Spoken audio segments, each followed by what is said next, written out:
Cyclone ने भारत के तटीय क्षेत्र को, विशेष करके पूर्वी क्षेत्र को प्रभावित किया और उसमें भी सबसे ज्यादा दुष्परिणाम पश्चिम बंगाल के हमारे भाइयों बहनों को, पश्चिम बंगाल के नागरिकों को, यहां के संपत्ति को बहुत हानि पहुंचाई है। साइक्लोन की संभावनाओं से लेकर के लगातार मैं इससे संबंधित सभी लोगों से संपर्क में था। भारत सरकार भी सतत राज्य सरकार के संपर्क में थी। साइक्लोन का नुकसान कम से कम हो, इसके लिए जो भी आवश्यक कदम उठाने चाहिए उसके लिए राज्य सरकार और केंद्र सरकार ने मिलकर के भरसक प्रयास किया। लेकिन उसके बावजूद भी करीब करीब 80 लोगों के जीवन हम नहीं बचा पाए। इसका हम सबको दुख है। जिन परिवारों ने अपना स्वजन खोया है उनके प्रति केंद्र सरकार, राज्य सरकार और हम सबकी संवेदनाएं हैं और इस संकट की घड़ी में हम उनके साथ हैं। संपत्ति का भी नुकसान काफी होता है, चाहे एग्रीकल्चर हो, चाहे पावर सेक्टर हो, चाहे टेलीकम्युनिकेशन हो, चाहे घरों का उजड़ जाना हो, अनेक प्रकार का, चाहे वो इंफ्रास्ट्रक्चर का हो, चाहे व्यापार जगत से लोग जुड़े हुए हो, चाहे खेती क्षेत्र से जुड़े हुए, हर किसी को नुकसान होता है। आज मैंने हवाई निरीक्षण करके बारीकी से इस प्रभावग्रस्त विस्तार को मुख्यमंत्री जी के साथ, गवर्नर श्री के साथ दौरा करके उसको देखा है। अभी राज्य सरकार ने और मुख्यमंत्री जी ने विस्तार से मेरे सामने जो भी प्राथमिक आकलन है उसका ब्यौरा दिया है। हमने तय किया है कि हो सके उतना जल्द डिटेल में सर्वे हो, कृषि का हो, पावर सेक्टर का हो, टेलीकम्युनिकेशन का हो, घरों की जो स्थिति है, इंफ्रास्ट्रक्चर की जो स्थिति है।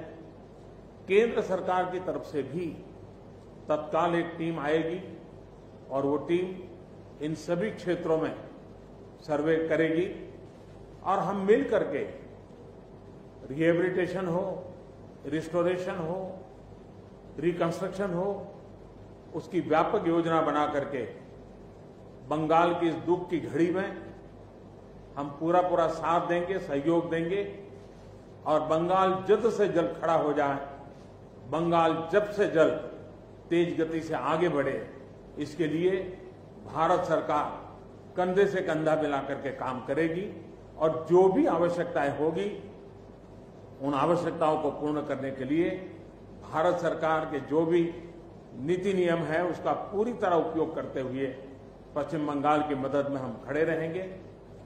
अभी तत्काल जो इस संकट की घड़ी में राज्य सरकार को कठिनाई न हो, इसके लिए एक एडवांस असिस्टेंस के रूप में 1000 करोड़ रुपया भारत सरकार की तरफ से व्यवस्था की जाएगी। साथ साथ जिन परिवारों ने अपने स्वजन खोए हैं उन परिवारों को प्रधानमंत्री राहत कोष से 2 लाख रुपया और जिन लोगों को इंजरी हुई है उनको 50,000 रुपये तक की सहायता देने का भी हम प्रधानमंत्री राहत कोष से करेंगे। पूरी दुनिया एक संकट से जूझ रही है। भारत भी लगातार कोरोना वायरस के खिलाफ लड़ाई लड़ रहा है। कोरोना वायरस की लड़ाई में जीतने का मंत्र और साइक्लोन में जीतने का मंत्र दोनों पूरी तरह एक दूसरे के ऑपोजिट है। कोरोना वायरस से लड़ने का मंत्र है जो जहां है वहीं रहे,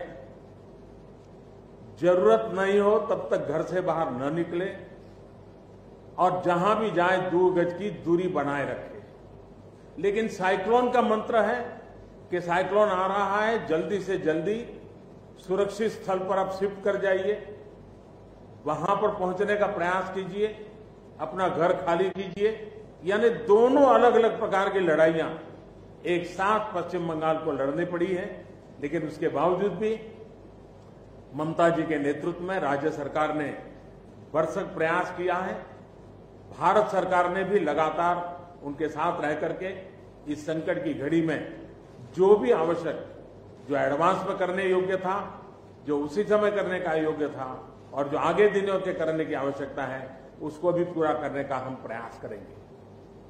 आज समग्र देश को जिनके लिए गौरव है, ऐसे राजा राममोहन राय जी की जन्म जयंती है और उस समय मेरा पश्चिम बंगाल की इस पवित्र धरती पर होना मेरे मन को छूने वाली बात होती है।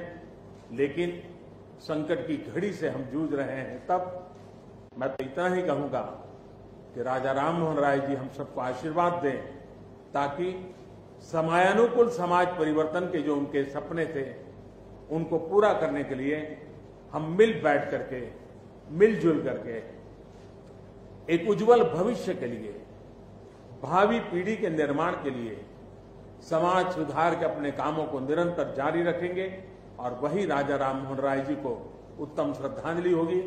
मैं मेरे पश्चिम बंगाल के सभी भाइयों बहनों को विश्वास दिलाता हूं कि संकट की घड़ी में पूरा देश आपके साथ है। भारत सरकार कंधे से कंधा मिला करके आपके साथ आने वाले सभी कामों में खड़ी रहेगी। इसी संकट की घड़ी के समय आप सबसे मिलने आया हूं, लेकिन कोरोना वायरस के कारण सब नागरिकों से तो नहीं मिल पा रहा हूं। मन में एक कसक तो रह जाएगी। यहां से मैं आज उड़ीसा की ओर जाऊंगा और वहां भी हवाई निरीक्षण करूंगा, वहां के माननीय मुख्यमंत्री जी से, वहां की सरकार से बातचीत करूंगा। मैं फिर एक बार पश्चिम बंगाल की इस दुख की घड़ी में मैं आपके साथ हूं। जल्द से जल्द आप इस संकट से बाहर निकले, इसके लिए मैं पूरी तरह आपके साथ रहूंगा। बहुत बहुत धन्यवाद।